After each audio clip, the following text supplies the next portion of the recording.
Hola, hola, ¿qué tal? Soy Toy. Gracias a todos por darle play a esto. Vamos a hablar un poquito de qué onda con la escasez de chips, con lo que está pasando hoy en día y por qué nos vemos en la necesidad de estar esperando cada que queremos comprar así una tarjeta de video o un PlayStation, porque pues no hay en las bodegas, ¿no? Y pues nada, venimos a hablar un poquito de eso. Yo soy Toy, soy ingeniero de software, me encanta esto de hacer computadoras y tal. Y pues nada, quería platicarles un poquito de cómo funciona esto de la fabricación y la distribución de chips. Muy bien. ¡Chan! Perfecto. Para empezar súper rápido, vamos a hacer un recorrido al pasado. Esto es una secuela de una plática que di en GDLJS y hablaba yo de cómo los mecanismos de cómputo que tenemos, pues en realidad son muy, muy viejos y han obedecido al estado tecnológico actual de cada era de la humanidad, ¿no? Empezamos con los abacos de salamis hasta los aparatos de Antiquítera, ¿no? Que eran estas cosas para predecir el movimiento de los astros y tal en el pasado. Pues era el tipo de cómputo que necesitábamos hacer antes, pasando por siglos y siglos de desarrollo en materiales y cultura y así la máquina de Babbage en algún punto fue nuestro pico tecnológico, ¿no? Para cálculos y operaciones que en su momento eran necesarios. Babbage nunca vio su máquina construida, pero eh, vaya, mucho del avance de cómputo teórico fue gracias a él. Eh, Más adelante, las mecánicas, las calculadoras perdón, mecánicas, pues de nuevo obedecían al estado tecnológico. En este momento ya teníamos mucho mejor manejo de resinas, ¿no? Y de materiales y de integración de procesos de fabricación. En tiempos de Babbage, pues era muy difícil, dado que, pues nada, era artesanal. Los engranes que ven aquí, pues los hacían básicamente artesanos. Hay cartas de Babbage quejándose de la calidad de la fabricación de sus engranes, porque no podía realizar sus prototipos que funcionaran bien, porque dependías de que los engranes funcionaran bien, ¿no? Entonces, con los años aprendimos a hacer eso mejor, a integrar procesos de manufactura gracias a los avances tecnológicos de las épocas, ¿no? Me gustaría mencionar también a Alan Turing en su momento. Alan Turing es quien nos da la teoría del cómputo moderno. Él diseña un aparato electrónico, la máquina de Turing, que en su momento se utilizó para descifrar los mensajes nazis que se mandaban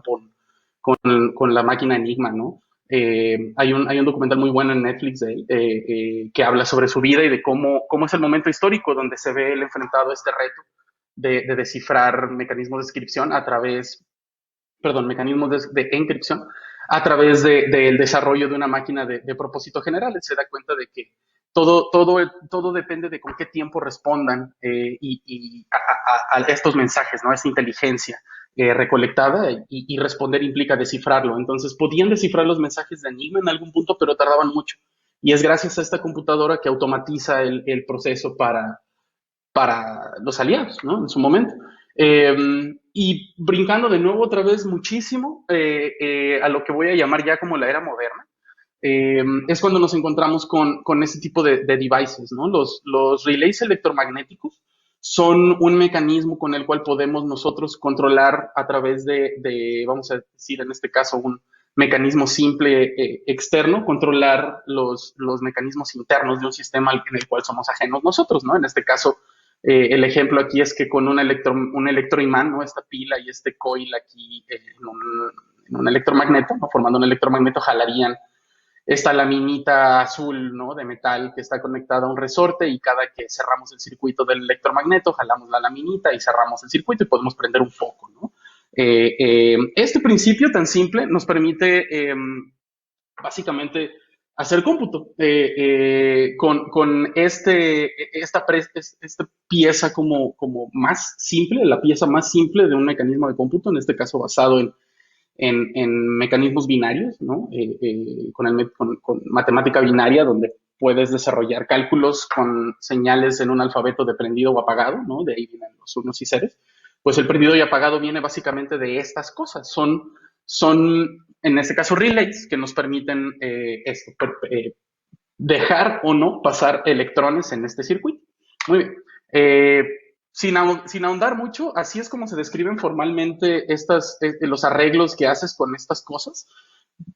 Si juntas varios de estos, puedes construir estas. Estas se llaman compuertas lógicas. No son más que básicamente arreglos de switches, donde aquí un electromagneto controla un foco, pero bien este electromagneto puede controlar otro electromagneto y prender así o no otros circuitos. Y es lo que denotan estos diagramas, ¿no? Estos inputs de este lado, ¿no? A y B, eh, tendrán un output Z dependiendo de su estado. Y en este caso aquí utilizamos una notación formal, se llama una tabla de verdad, donde ves los estados, ¿no? Donde si está prendido o apagado A o B, ves lo que resulta de Z. En este caso, la compuerta AND solo tiene un Z prendido cuando ambos inputs están prendidos, pues, ¿no?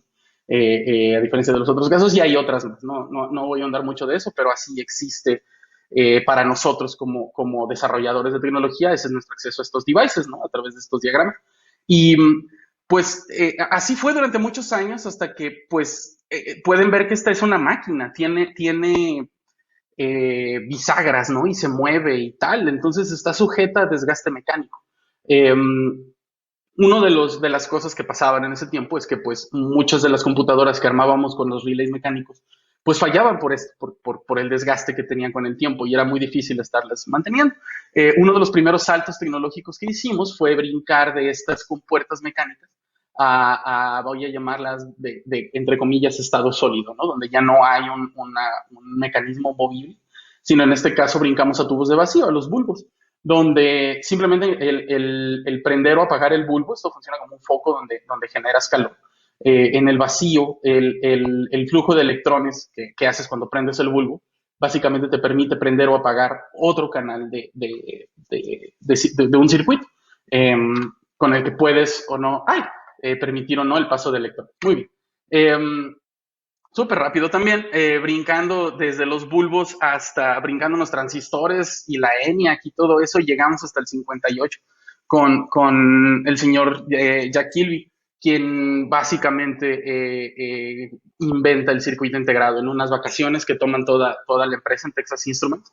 El señor se queda en las vacaciones a probar una de sus ideas que tenía, que era que si ya podíamos fabricar componentes electrónicos en cosas tan pequeñas y viendo él cómo muchos de esos componentes compartían elementos, decidió ver si podía básicamente él construir un circuito integrado, un componente que tenía varios componentes integrados en él, de ahí su nombre, obviamente. En este caso me parece que eran dos capacitores y un input que le permitía cambiar los, los, las propiedades del flujo de electrones en este pequeño circuito integrado. Muy bien. No es solo él a quien le debemos el circuito integrado moderno, también se lo debemos a Bob Noyce. Él trabajaba en Fairchild y él lejos de descubrir ciencia nueva al respecto de cómo funcionaban los transistores y las compuertas lógicas en su momento, con las propiedades metálicas de estas cosas y las propiedades eléctricas de estas cosas, a diferencia de los bulbos, él desarrolla el mecanismo de fabricación, desarrolla el mecanismo de fotografía planar, el proceso con el cual no solo, pues nada, la ciencia funciona, sino que también puedes hacer muchísimos, el proceso en masa, que a nosotros nos da el cómputo moderno, no es nada más que tengamos la tecnología, sino que también tengamos la capacidad de poder hacerla y distribuir. Estos son me gusta muchísimo ver las patentes, las aplicaciones de patentes de Fairchild en particular. Describen muy bien cómo es el proceso. Estos son pequeños como extractos del documento de la patente hasta abajo. Esta es una foto de los primeros circuitos integrados de fabricación en masa. Y vean los diseños, ¿no? de Fairchild en su momento no eran tan parecidos a los nuestros, donde los iniciales eran como más circulares y así, donde se denotaban las propiedades, ¿no? de lo que esperaban ellos, a diferencia de lo cuadrado que terminaban siendo, ¿no? Pues nada, en la fabricación. Y este es el como primer gran paso, ¿no? Es básicamente un bit, es un arreglo flip-flop de compuertas lógicas, donde tienes un input y tienes outputs y básicamente puedes guardar un dato aquí. Puedes ponerle un 1 o un 0, ir a hacer otras cosas a otro lado y después venir a leerlo. Y esto costaba $450 un bit de memoria el primero que salió, ¿no? Y fue de Texas Instruments. Todo esto ocurre gracias a que nos damos cuenta de que las propiedades del silicio, en específico la capacidad que tiene de permitir o no el paso de electrones a través de él, lo podemos alterar con corrientes eléctricas también. Para mí esto ya es, lo mencionaba como la otra vez, para mí esto es magia negra, ¿no? O sea, se me hace impresionante e increíble pues el hecho de que eh, con simplemente alimentar, en este caso, una corriente eléctrica, este material, ¿no? El silicio, puedes alterar su composición química para que él pueda, a su vez, permitir el paso de electrones, ¿no? A través de él. Entonces, está bien interesante. Eso ocurre a través aquí se ve como cuando alimentas más voltaje al sistema se cierra el circuito, ¿no? El efecto de campo se llama, de field effect, es con el que interactúas a través de voltaje. Y así ocurre, así funcionan los transistores modernos, donde el switch que teníamos con un electromagneto antes ya no lo es, ahora es un voltaje que sube o baja, y la laminita cerrando el circuito ya no está, ahora es una nube perdón, pues nada, una recomposición a nivel físico del silicio que permite o no el paso de electrones. Esto está así, impresionante. Eh, una de las cosas que me quiero pausar y detener aquí es que así se ve cómo se fabrican los chips. Ahorita vamos a ahondar un poco más en esto. Pero le llamamos, Dios, no sé cómo se traduce en español, en inglés le decimos die, como dado. El die es lo que sale de fabricar silicio, ¿no? A fin de cuentas queremos estos cuadritos, que es lo que conectamos con lo que queremos interactuar, las patitas de metal con las que nosotros podemos meter o no voltaje. Y a nivel microscópico así se ve lo que terminamos haciendo. De alguna forma, Fairchild, a través de su proceso de fotografía plana, nos deja ver cómo podemos construir estos supercarreteras y súper intrincadas de comunicación eléctrica, ¿no? Así se ve, así está accesible para nosotros. Los chips, las cajitas negras con patitas de metal que ustedes pueden comprar, así básicamente podemos tener acceso a las compuertas lógicas, donde si metes 3 volts aquí, digamos que así como nos dice este diagrama, la 1, 2 y la 3 son los inputs de esta compuerta AND. Si pones voltaje aquí y no acá, pues no va a salir nada, ¿no? Hasta que tengas voltaje en estos dos, sale en la tercera. Y así se ven, así están accesibles para nosotros. Estos chips, el die está dentro de este chip.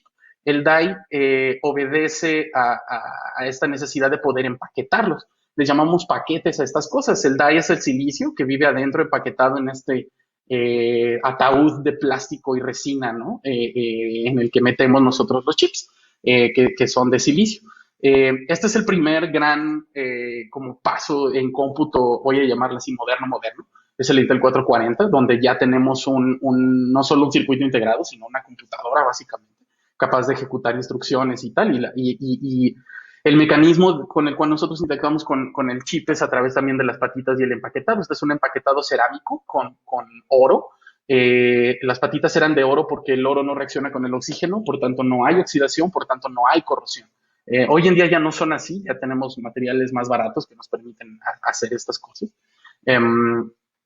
Y estos son también muestras de cómo se hacía el empaquetado soviético, ¿no? En su momento los rusos terminaron adoptando el empaquetado normal, pero tenían estas cosas locochonas, ¿no? Utilizaban como procesos de fabricación completamente diferentes a los que en Estados Unidos se habían develado, ¿no? La bronca de todo el chip, la escasez de chips que tenemos hoy obedece al por qué bueno, obedece muchas preguntas, ¿no? Y una de ellas es por qué no hay más de fábricas. Y si hay poquitos, ¿por qué no hacemos más fábricas? Pues porque no está tan fácil. Hacer chips empieza en este proceso, ¿no? Lo que parece a la izquierda que es arena, en realidad es arena de sílica, que refinada después se nos hace silicio.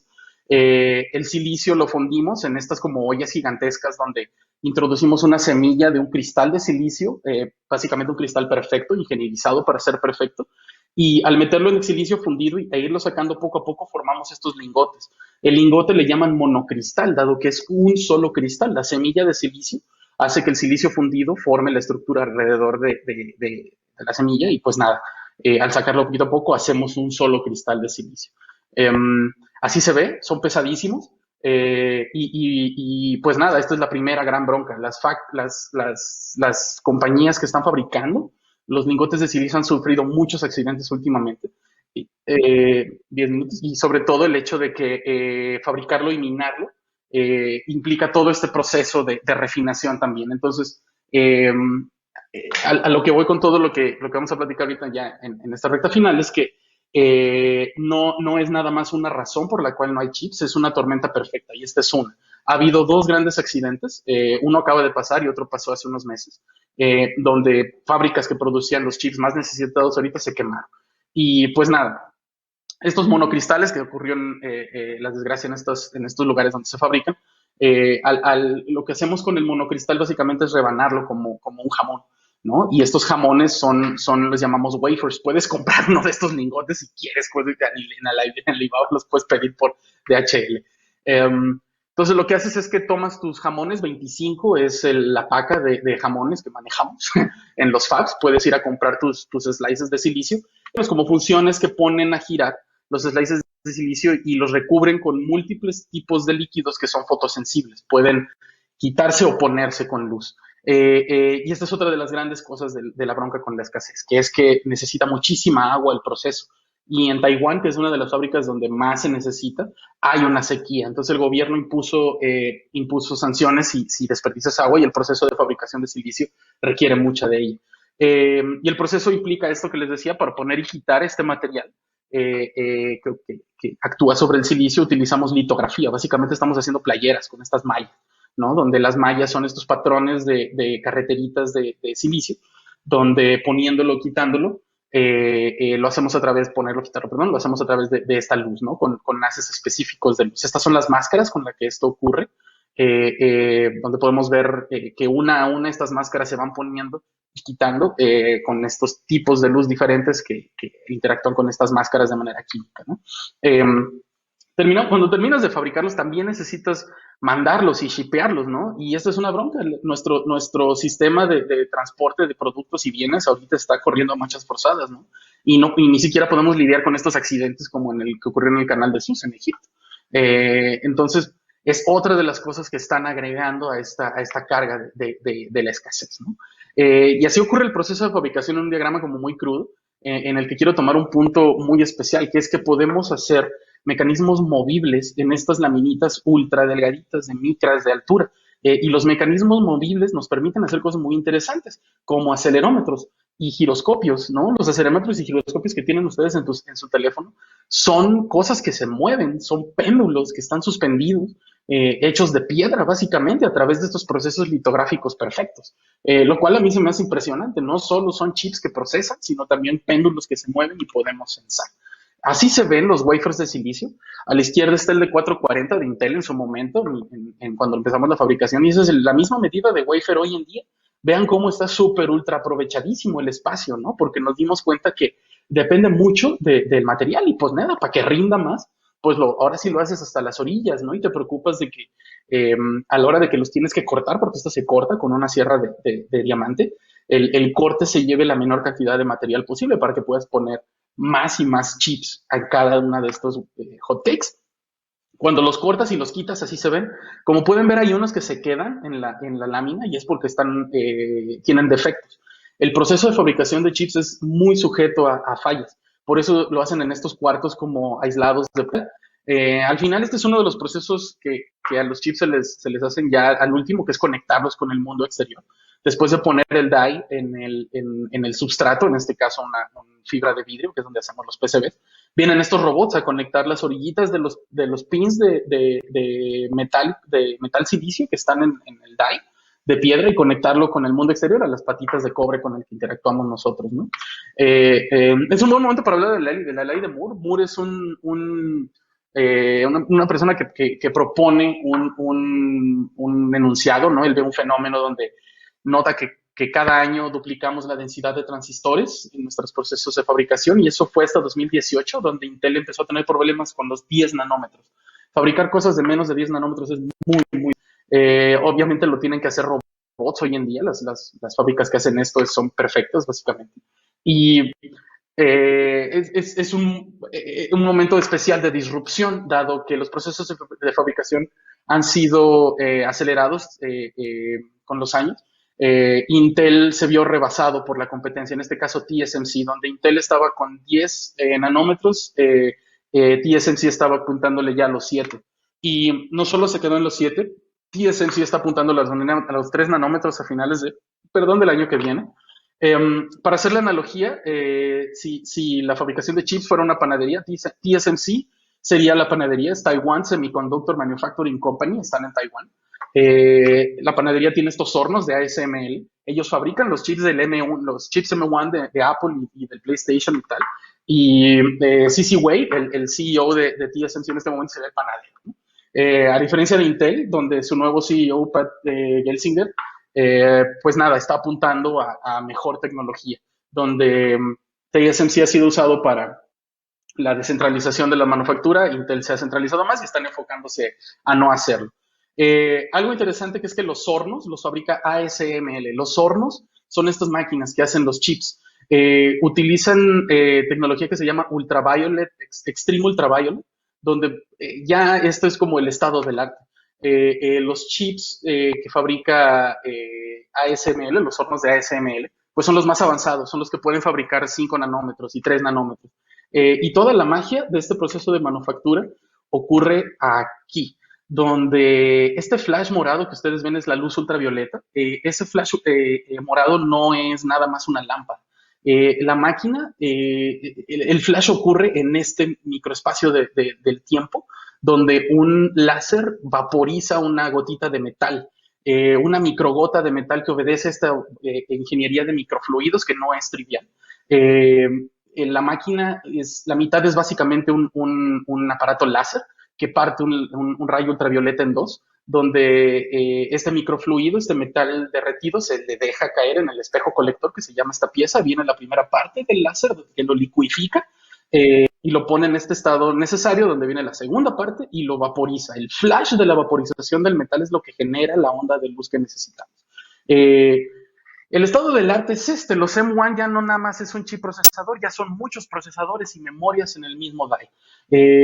Para poder meter más componentes en estos procesadores, marcas como Apple y Nvidia necesitan de hornos que puedan imprimir procesos más finos, ¿no? de nanómetros más y más delgados. Ahí es donde estamos, la integración de chips en este estado extremo, donde Apple, por ejemplo, TSMC anunció hace poco que tienen su producción de 3 nanómetros comprada al full, dado que Apple les compró todo lo que viene para el M2, ¿no? La bronca con la escasez de chips también es alimentada por esto, donde así como con los rollos de papel de baño, ¿no? Todos quieren comprar al mismo tiempo y pues no hay fábricas que los fabriquen, y ese es el problema con TSMC. Además, producir 5 nanómetros se ha vuelto exponencialmente más caro, lo cual también es una bronca para los que fabrican esto. Pero hay luz en el horizonte. Taiwán está abriendo más fábricas, TSMC va a abrir una en Estados Unidos. Y el futuro no es nada más de silicio, ¿no? También tenemos en el horizonte tecnología biológica, ¿no? Transistores que no utilizan minerales, sino utilizan DNA y estas cosas. Grafeno como materiales exóticos, ¿no? Y arreglos exóticos de otros materiales que tenemos que nos permitirían construir silicio construir semiconductores sin la necesidad de estos materiales, pues nada, que sufren de estas cosas con las que sufrimos y que nos llevaron a la escasez. Este soy yo, ahí estoy para lo que necesiten en Instagram y pues nada, fue un placer. Chiacachian. Muchísimas gracias y eso es todo. Espero se hayan entretenido y aprendido un poquito. En la era digital en la que nos encontramos, capacitarse es imprescindible. Los empleos de hoy y del futuro requerirán habilidades y competencias distintas a las actuales. Así surge la Plataforma Abierta de Innovación y Desarrollo de Jalisco, PLAI, como un espacio físico y virtual para aprender conocimientos y competencias de la era digital. Conectar personas, empresas, proyectos e ideas y fomentar la innovación y el emprendimiento para contribuir a la competitividad de Jalisco. Aprender, conectar, innovar. Plataforma Abierta de Innovación. PLAI. www.plai.mx